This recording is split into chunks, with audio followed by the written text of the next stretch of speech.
Hi everyone, welcome to iExamB. I am Pratik Taldar, Chartered Accountant and your accounts faculty at iExamB. In this video, we will discuss about the EMRS accountant job profile and we will also discuss about some of the important topics for your examination in commerce section जो EMRS से related examinations में पूछे जा चुके हैं. So let's get the discussion started. Accountant profile के बारे में समझने से पहले स्कूल का मॉडल समझना इम्पॉर्टेंट है. आप देख सकते हैं गवर्नमेंट कंटिन्यूसली प्रमोट कर रही है EMRS स्कूल्स को टेक्नोलॉजी अनेबल्ड क्लासरूम्स के लिए. फेज 1 में 175 EMRS स्कूल्स को टेक्नोलॉजी अनेबल्ड बनाने का प्लान किया गया है. रिकरिंग कॉस्ट आती है इनकी 1,10,000 रुपीज़ पर स्टूडेंट पर ईयर. पास्ट में भी EMRS स्कूल्स में काफ़ी सारी वर्कशॉप्स हुई हैं related to future engineer program for teachers to promote the digital education. एक जनरल स्कूल का बिजनेस मॉडल कुछ इस तरह से होता है. इनकम सोर्सेज मेजर होते हैं फीस से, डोनेशंस से और मिसलेनियस इनकम होती है like sale of scrap etcetera. Expenses होते हैं सैलरीज के, स्टाफ सैलरीज के, stationery expenses, electricity bills and general kind of maintenance thing. EMRS का लेटेस्ट अपडेटेड डेटा आप देख सकते हैं जो मिनिस्ट्री ऑफ ट्राइबल अफेयर्स की साइट पे अपडेट हुआ है 1 जुलाई 2023 का. यहाँ पे amount release to states for different EMRS is approx 20,200 lakhs का. तो जब इतना बड़ा अमाउंट डिफरेंट EMRS में जाएगा तो हर स्कूल में एक अकाउंटेंट का रोल काफ़ी असेंशियल हो जाता है. एज एन अकाउंटेंट आपका मेजर काम होगा मेंटेनिंग दी अकाउंटिंग रिकॉर्ड्स. आप रेगुलर बेसिस पे bill books, cash books and different types of ledger maintain कर रहे होंगे which are particularly related to the financial transactions of school. इसीलिए आपके कोर्स में accountancy and annual accounts covered है. Annual accounts में आ जाएंगे आपके फाइनेंशियल स्टेटमेंट्स जैसे कि balance sheet, profit and loss account and cash flow statement etcetera. Non profit organisation यानी कि स्कूल्स के अंदर प्रॉफिट एंड लॉस अकाउंट की जगह इनकम एंड एक्सपेंडिचर अकाउंट बनता है. तो रूटीन एक्टिविटी में आप different kind of books maintain कर रहे होंगे, लेजर्स मेंटेन कर रहे होंगे. Teaching and non teaching staff मिला के there are so many employees in EMRS.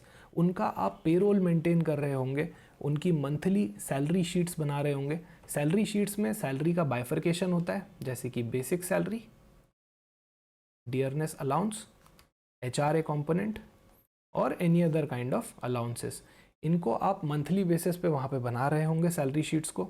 And taxation calculations like TDS में भी आपका काफ़ी इंपॉर्टेंट रोल रहेगा EMRS स्कूल के अंदर. इसीलिए आपके कोर्स में टैक्सेशन को भी कवर किया गया है. Now next is budgeting. एक स्कूल में एक अकाउंटेंट को बजट्स बनाने होते हैं. बजट पूरे साल का भी हो सकता है एंड अलग अलग एक्टिविटीज़ का भी हो सकता है. आप देख सकते हैं स्कूल के अंदर काफ़ी अलग अलग टाइप की एक्टिविटीज़ होती है. इन इंडिविजुअल एक्टिविटीज़ का भी एक बजट बन सकता है और एज अ होल पूरे साल का भी एक अकाउंटेंट को बजट बनाना पड़ता है और हायर अथॉरिटीज़ को सबमिट करना होता है. तो इसीलिए बजटिंग का रोल बहुत इंपॉर्टेंट होता है एक अकाउंटेंट के लिए. Next is auditing. As an accountant you don't have to audit the financial statements of the school but have to assist the appointed auditor in providing all the relevant documents to complete the audit. इसीलिए आपको audit का knowledge होना भी required है ताकि आप auditor को assist कर पाएँ, उसे रेलेवेंट डॉक्यूमेंट्स दे पाएँ टाइमली उसकी ऑडिट को कंक्लूड करने के लिए. Next is finance. एक अच्छे अकाउंटेंट को फाइनेंस समझ में आना चाहिए. बहुत ज़रूरी है कि एक अच्छे अकाउंटेंट को working capital requirement, capital budgeting decisions, ratio analysis का अंडरस्टैंडिंग रिक्वायर्ड हो ताकि वो सिर्फ फाइनेंशियल स्टेटमेंट्स को प्रिपेयर ही नहीं कर पाए बल्कि उनको एनालाइज भी कर पाए, उनसे इनसाइट्स भी ले पाए. And next is GEM that is government market place. ये एक पोर्टल है. गवर्नमेंट ऑर्गेनाइजेशंस को अभी प्रोक्योर करने के लिए, परचेज करने के लिए GEM पोर्टल से ही बाय करना पड़ता है. तो एज एन अकाउंटेंट आपको स्कूल के लिए कुछ भी प्रोक्योर करना होगा तो वो GEM पोर्टल के थ्रू ही होगा. इसलिए आपके कोर्स का पार्ट है. इसकी अंडरस्टैंडिंग होनी बहुत असेंशियल है. Now let's discuss some of the important topics जो रिलेटेड एग्जामिनेशंस में पूछे जा चुके हैं. So you have to cover the entire syllabus with special focus on these topics. सबसे पहले अकाउंट्स की बात करते हैं. इसमें concepts, accounting concepts, conventions, rules, modern rule as well as traditional rule. Traditional rule के अंदर वापस फर्दर बाइफर्केशन, राइट. इन सब का आपको अंडरस्टैंडिंग होना चाहिए. Journal entries. रिलेटेड एग्जाम्स में डायरेक्टली जर्नल एंट्रीज भी पूछी जा चुकी है MCQ में, तो इसलिए आपको जर्नल एंट्री का अच्छा नॉलेज होना चाहिए. अकाउंटिंग स्टैंडर्ड में आई वुड सजेस्ट यू कि सबसे पहले आप इन 3 A's को कवर करें. इसमें से ही मेजर क्वेश्चंस आपके पूछे जाते हैं। Accounting standard 2 that is inventories, accounting standard 9 revenue recognition, accounting standard 10 property plant and equipment. पहले इन 3 एएस को कवर करने पे आप ध्यान लगाइए, उसके बाद अगर टाइम बचता है तो आप दूसरे एएस की भी अंडरस्टैंडिंग ओवरव्यू ले सकते हैं, बट मेजरली आपके क्वेश्चंस इन 3 एएस में से ही पूछे जा चुके हैं। डिटेल सिलेबस हम इससे पहले वाले वीडियोस में कवर कर चुके हैं, यहाँ हम सिर्फ इंपॉर्टेंट टॉपिक्स की बात करेंगे। Next is taxation. टैक्सेशन में सबसे इंपॉर्टेंट टॉपिक आपका आ जाता है इनकम टैक्स में TDS, जिससे आपको रेगुलरली आपके जॉब प्रोफाइल में भी डील करना होगा। Advance tax and basic definitions in income tax भी पूछी जा सकती हैं, जैसे असेसी कौन से सेक्शन में डिफाइंड है, असेसमेंट ईयर कौन से सेक्शन में डिफाइंड है, एंड इन दोनों टर्म्स का मतलब क्या होता है, इसका आपको नॉलेज होना चाहिए।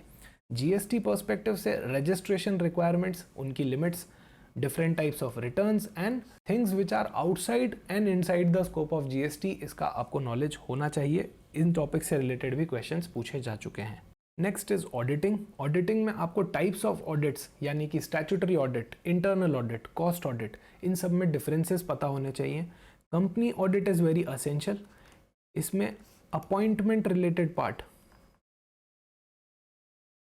ऑडिटर का अपॉइंटमेंट रिलेटेड पार्ट आपको बहुत क्लियर होना चाहिए कि अगर गवर्नमेंट कंपनी है या नॉन गवर्नमेंट कंपनी है, इन दोनों में ऑडिटर का अपॉइंटमेंट कब होगा एंड कौन करेगा।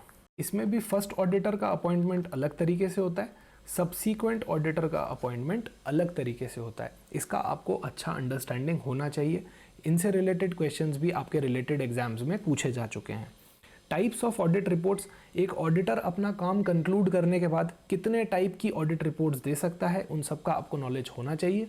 And audit of different FSLIs यानी कि financial statement line items. For example, आपकी बैलेंस शीट में बहुत सारे लाइन आइटम्स होते हैं, इनको हम फाइनेंशियल स्टेटमेंट लाइन आइटम्स बोलते हैं। ओके, आपके P&L बैलेंस शीट में जो जो आइटम्स होते हैं उनको हम FSLIs बोलते हैं, फाइनेंशियल स्टेटमेंट लाइन आइटम्स बोलते हैं। तो आपको फिक्स असेट्स, करंट असेट्स के अंदर स्टॉक, डेटर, कैश, इन सब की ऑडिट कैसे होती है उसका एक ओवरव्यू होना चाहिए। से फॉर एग्जांपल यहाँ मैनेजमेंट ने बिल्डिंग बताई हुई है 1,50,000 की, राइट, बुक्स ऑफ अकाउंट्स में, तो सिर्फ डिक्लेयर करना ही इनफ नहीं होता। जब ऑडिटर आएगा तो आपको क्वेश्चन कर सकता है इस बिल्डिंग से रिगार्डिंग, वो इससे रिलेटेड ओनरशिप डॉक्यूमेंट्स मांग सकता है। ओके, आपसे पूरा फिक्स असेट्स का रजिस्टर मांग सकता है। इसीलिए आपको ऑडिट का अंडरस्टैंडिंग होना ज़रूरी है और हर एक FSLI का आपको ओवरव्यू होना चाहिए कि इसका ऑडिट जनरली होता कैसे है एंड इसकी ऑडिट टर्मिनोलॉजीज क्या क्या होती हैं। Next is financial management. इसमें सबसे इंपॉर्टेंट आपके लिए हो जाएगा रेशो एनालिसिस। रेशो एनालिसिस बहुत हायर लेवल क्वेश्चंस आप एक्सपेक्ट मत कीजिएगा, पर एक मॉडरेट लेवल के questions conceptual as well as practical दोनों ही आपके लिए रिलेवेंट है। रिलेटेड एग्जाम्स में ये पूछे जा चुके हैं। बजटिंग एंड बजटरी कंट्रोल हमने ऑलरेडी कंक्लूड किया था कि वो क्यों इंपॉर्टेंट है एक स्कूल के लिए। मार्जिनल कॉस्टिंग कॉन्सेप्ट्स में कंट्रीब्यूशन यानी कि PV ratio, break even point analysis, margin of safety, इन सब का आपको बहुत अच्छा अंडरस्टैंडिंग होना चाहिए। इनसे रिलेटेड क्वेश्चंस भी रिलेटेड एग्जाम्स में आ चुके हैं। कैपिटल बजटिंग का बहुत डिटेल नहीं, पर आपको बेसिक्स का आइडिया होना चाहिए। And flow of data in income statement की, एक इनकम स्टेटमेंट में डेटा फ्लो कैसे होता है, जो हम लेक्चर्स में रेशियो एनालिसिस वाले चैप्टर में कवर करेंगे। तो what should be your preparation strategy? As you are already from a commerce background, आपने स्कूल में ग्रेजुएशन लेवल पे कॉमर्स पढ़ी हुई है, I would like to advise you to attempt mock test. iExamB की साइट पे 2 मॉक टेस्ट अवेलेबल हैं free of cost. आप एटलीस्ट एक मॉक टेस्ट जाके दीजिए, अटेम्प्ट कीजिए एंड आइडेंटिफाई कीजिए कि आपके स्ट्रेंथ और वीकनेस एरियाज क्या क्या हैं। तो अगर टाइमली आपको वीकनेस एरियाज पता चल जाते हैं तो आप उन पे बेटर फोकस कर सकते हैं, उन पे टाइम बढ़ा सकते हैं। We are doing a workshop on 14th of July at 7 PM, जिसमें मैं होऊंगा, अश्विनी सर होंगे और विक्रम सर होंगे आपको गाइड करने के लिए, डिटेल्ड गाइडेंस देने के लिए JSA एंड अकाउंटेंट पोस्ट के लिए for EMRS recruitment. So I would like you guys to join this workshop and timely clear all your doubts.